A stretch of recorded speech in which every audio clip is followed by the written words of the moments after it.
Сәлеметсіңдер ме балалар? Бүгін 166 сабақта өткен сабақтарды бекіту тақырыбы.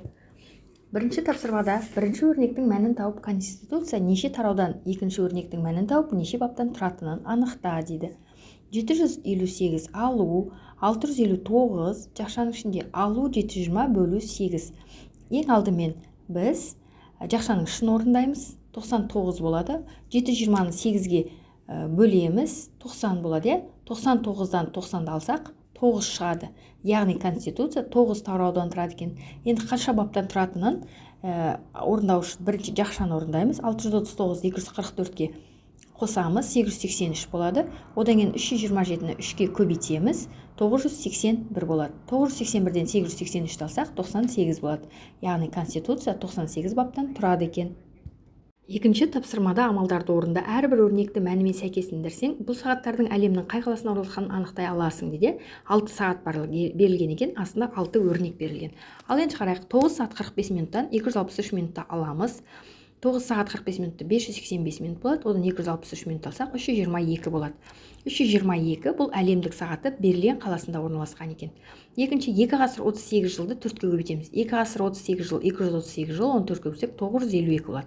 Ең астында тұрған сағат Орлы астрономиялық сағаты Прага қаласында орналасқан екен. 8 тәулік 40 сағатты 4-ке бөлеміз. 232 сағат болады, 14-ке бөлсек 58 сағат болады. 58 сағат ең бірінші тұрған сағат Гринвич сағаты Лондон қаласында орналасқан екен. 8 минут 20 секундты 5-ке бөлеміз. 8 минут 20 секунд 500 секунд, 5-ке бөлсек 100 секунд болады. 100 секунд бұл Қуыршақ театрының сағаты, Мәскеу қаласында орналасқан сағат екен. Енді 1 жыл 241 тәулік қосу 138 тәулік дейді. 1 жыл 241 тәулікті 138 тәулікке қосақ 744 тәулік болады. Енді 3 ғасыр ол Вестминстер сағаты Лондон қаласында атақты Биг Бен сағаты. Енді ең соңғысы 3-ші ғасырда 3-ші ғасыр 15 жыл қосу 360 жылды, 315 жыл қосу 360 жыл, 675 жыл болады. 675 бұл гүлдерден жасалған, гүл сағат Женева қаласында орналасқан екен. Енді 3-ші тапсырманы қарайық. Көрсетілген өлшем бірліктеріне өрнекте дейді. 3 тәулікті сағатқа қалай өрнектейміз? 3 тәулігіміз 24-ті 3-ке көбейтеміз, сонда 72 сағат болады.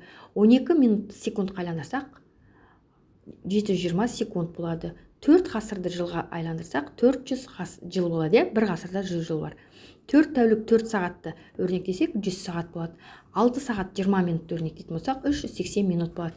2 ғасыр 50 жылды өрнектесек 250 жыл болады. Енді әдей айтады, сағаттардың уақытын анықта дейді. Бірінші сағатта 11 сағат 15 минут 5 секундты көрсетіп тұр. Екінші сағат 11 сағат 35 минут 15 секундты көрсетіп тұр. Үшінші сағат 3 сағат 30 минут 55 секундты көрсетіп тұр.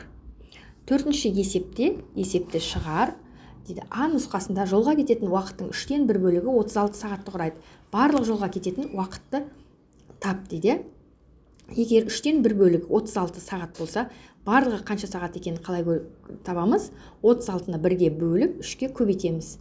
36-ны 1-ге бөлсек 36, 3-ке көбейтсек 108. Яғни жауабы жолға кеткен уақыт 108 сағат. Енді әдей кері есеп құрастырып оны шығар дейді. Қандай кері есеп? Мысалы, барлығы 108 сағат болды. Оның 3-тен 1 бөлігі қанша сағат? Оны білу үшін 108-ді 1-ге көбейтіп 3-ке бөлеміз. Сонда 36 болады. Жауабы жолға кеткен уақыттың 3-тен 1 бөлігі 36 сағатты құрайды. 5-ші есепте кесте бойынша өрнектер құрастыр, олардың мәнін тап дейді. Біріншісінде бізге 2 көбейту S берілген екен. Енді S-тің орнына мына мәндерді қойып шығамыз. Ең алдымен 2 көбейту S болса, 2 көбейту 150, яғни бұл жерге 300 болады. Екіншісі 2 көбейту 32, 64 болады.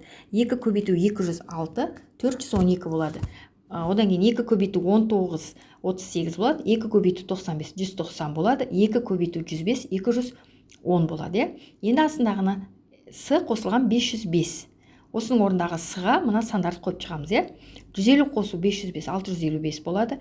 32 қосу 505, 537 болады. 206 қосу 505, 711 болады. 19 қосу 505, 524 болады. 95 қосу 505, 600 болады. 105 қосу 505 610 болады. Енді астында 1000 алу с, сол жердегі с-ға мына мәндерді қоямыз.